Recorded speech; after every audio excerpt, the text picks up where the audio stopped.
Življenjska doba nekega običajnega avtomobila je v današnjih časih nekje okoli 6 let. Na pol poti vsak avto ponavadi nekoliko osvežijo, tej prenovi v žargonu rečemo facelift. Seveda zato, ker ponavadi avtomobili s to prenovo dobijo nov, popravljen obraz. A v zadnjih letih so popravki v mnogih primerih nepozornim gledalcem povsem nevidni. Pogosto klasični facelifti obsegajo zgolj tehnične nadgradnje, hardverske in softverske.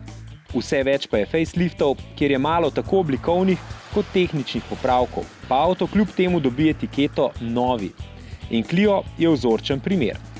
Še PR sporočilo se ne trudi, da bi nam na dolgo in široko razložilo, recimo s koliko novimi šravfi ga po novem sestavljajo.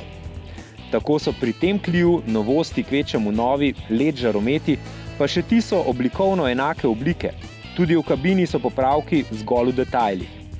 Niti kake omembe vredne nove tehnike ni, razen tega, da je bencinski TCE po novem na voljo tudi z ročnim menjalnikom.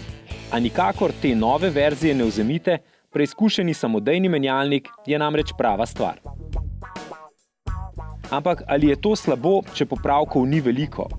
Stališča kupcev avtomobilov sploh ne. Clio je še vedno izredno navdušujoč izdelek, še posebej kot tak atraktivni karavan.